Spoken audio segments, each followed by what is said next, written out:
Radio host Lisa Wexler is joining me now to share some of her opinions. Good morning, Lisa. We're talking about you've got a beef with a NASCAR driver who seems to have a beef with breastfeeding. Yeah, I don't like it when they tweet the word nasty after breastfeeding. There's been a rash of these nursing demonstrations around the country. And let me just say at the outset that I think that women that are nursing ought to be able to nurse in public, and they ought to be given a lot of slack. Because we women, you're a mom of 3, I'm a mom of 2, we are trying to do everything. Well, and there is a federal law that there is a federal law, says, hey, and it's normal, and everybody that's educated knows it's healthier for the infant anyway.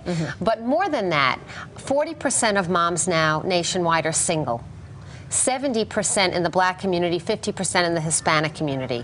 What are single moms supposed to do if they want to be healthy and nurse their babies? They're doing everything. More women than ever are working. In fact, women under 30 are making more money than the male counterparts under 30. So women are working hard, they're having the babies alone, they're feeding their babies alone, they're shopping for their babies alone. Don't you think we ought to cut them some slack if they're going through a supermarket and they happen to nurse? Right, yeah, it's difficult. It's hard enough for a single mom, you know. What are you going to do? What are you going to do? So I think the answer is we have to get real. People that have fetishes about breasts and that get upset, you know what? That's your problem. Could you just imagine a man holding a squalling infant, trying and crying to be fed? He'd whip out anything, Erica.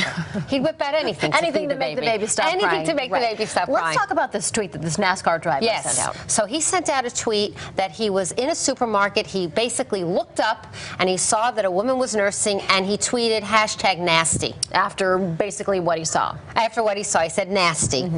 I was offended by that. I'm a woman. I was offended by that. There's nothing nasty about watching a woman nurse. And by the way, you don't watch a woman nurse. If a woman is nursing, you avert your eyes. It's not your business to be watching her nurse. You don't stare. But there's nothing nasty about it. It's normal and it's healthy for the child. Right. So anyway, he had to apologize. The predictable apology that he didn't really mean, right? We always see that from people. When they get caught on stuff and they realize it's controversial, they apologize. And you know what? Some women felt that it was nasty too, and that offends me. I think men and women need to get over themselves. Nursing is healthy, and we need to cut women some slack. We need to remember that mommies are trying to do it all today. Right. And again, just a reminder, there is a federal law that protects women. There is. Any woman who wants to breastfeed in 2007 in any public place. All right. Thanks, Lisa, for joining us. All right. Pleasure.